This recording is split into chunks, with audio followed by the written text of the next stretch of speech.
Uma criança de 10 anos de idade foi vítima de estupro e agora precisa de autorização judicial para abortar? Como é que isso aconteceu?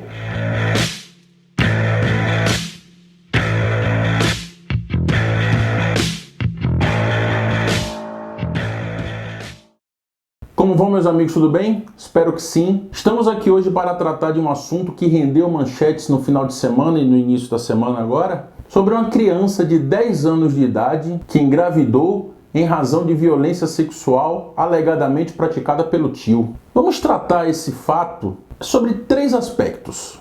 O primeiro é o fato de que foi vítima a criança. O artigo 217-A do Código Penal, ele trata do estupro de vulnerável. A prática de relação sexual ou qualquer outro ato libidinoso com menor de 14 anos é crime de estupro de vulnerável, que sujeita o agente a uma pena de 8 a 15 anos de reclusão. No caso de se tratar do tio, aumenta-se de metade, ou seja, 12 a 22 anos e meio de reclusão. Crime hediondo, que dentre outras coisas tem dificultado a progressão de regime. 2/5 se não reincidente e 3/5 do cumprimento da pena se reincidente. Então, independentemente de se cogitar se a vítima manifestou vontade no ato ou não, não importa. O ato em si é típico. A prática de relação sexual ou qualquer outro ato libidinoso com menor de 14 anos é crime sem qualquer outra sorte de consideração. Temos então que se a criança está grávida, ela foi vítima de um estupro. O Código Penal, no seu artigo 128, incisos 1 e 2, traz as hipóteses em que não se pune o aborto praticado por médico. Primeiro, quando não há outra forma de salvar a vida da gestante. Aqui, meus amigos, não existe aquela cena que se vê em filme do médico perguntando ao pai: o que é que o senhor quer, que salve a criança ou que salve a mãe? Essa escolha de Sofia não é imposta ao pai. Essa escolha está na lei. O médico, diante da circunstância, avalia. Se não há outro meio de salvar a vida da gestante, ele interrompe a gravidez. Ele não precisa sequer da autorização da gestante, que, obviamente, não estará em condições de raciocinar sobre isso, muito menos de qualquer outra pessoa. É um caso específico de estado de necessidade. O médico, então, está autorizado a proceder à interrupção da gravidez. No caso que nos interessa, também se permite o aborto, praticado por médico sempre, quando a gravidez é resultante de estupro e o aborto é precedido de autorização da vítima ou do seu representante legal. Não se exige autorização de ninguém mais, nem do Estado, nem do Poder Judiciário. O Supremo Tribunal Federal, ao julgar a DPF 54, ele entendeu que a anencefalia é uma condição incompatível com a vida.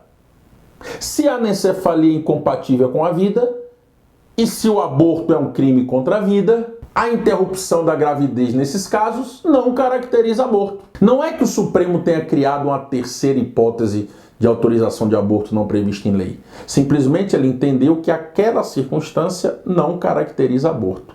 E se não é aborto, não pode ser tipificado. Foi uma solução bastante inteligente do Supremo, faz toda a diferença do ponto de vista técnico.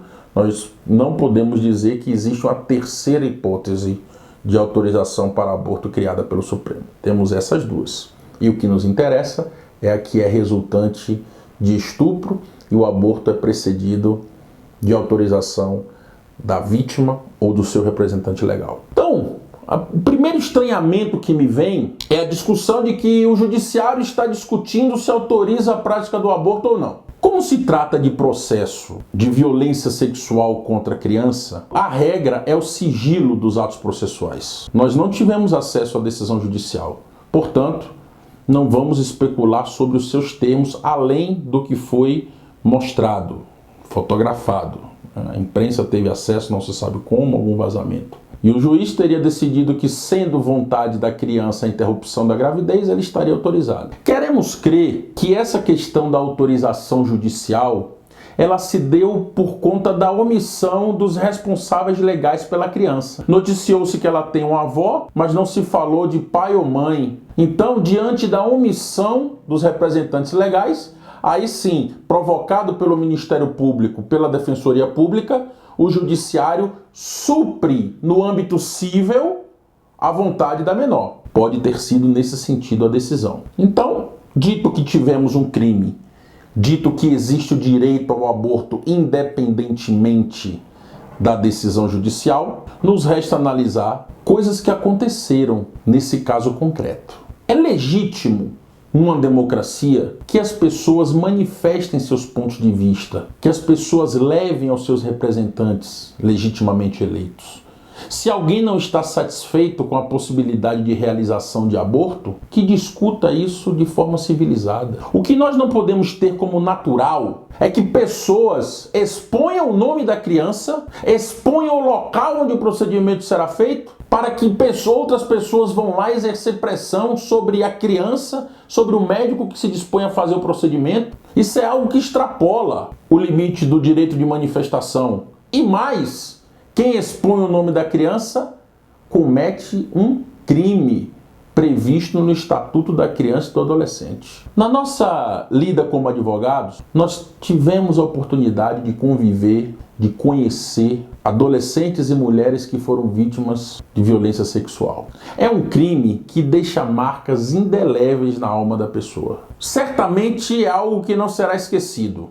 Quando o legislador dispôs sobre a autorização do aborto, o que se tinha em mente era a colidência de dois princípios constitucionais: o direito à vida e a dignidade da pessoa humana.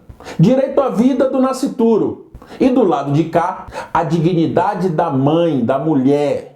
Impor a essa mulher conviver com o fruto de um crime tão abjeto e que deixa marcas tão profundas é algo absolutamente cruel. Não é a discussão da descriminalização do aborto, como alguns querem fazer ver. Não é esse o momento de se travar essa discussão. É momento de respeito, é momento de se lamentar um fato ocorrido, de melhor amparar a pessoa que foi vítima dele. E se a lei dá a ela o direito de interromper essa gravidez, que ela exerça esse direito de forma livre, de forma desimpedida. Meus amigos, se vocês gostaram desse vídeo, deixem o seu like. Se vocês não são inscritos no canal, se inscrevam. E nós voltaremos aqui para tratar desse ou de outros assuntos, sempre que isso nos parecer importante, sempre que recebamos os feedbacks que vocês sempre nos mandam. Devo confessar, às vezes não é muito fácil tratar de certos assuntos. Às vezes não é muito fácil analisar o que se passa pela cabeça de um ser humano. Às vezes dá vontade de largar tudo e ir embora.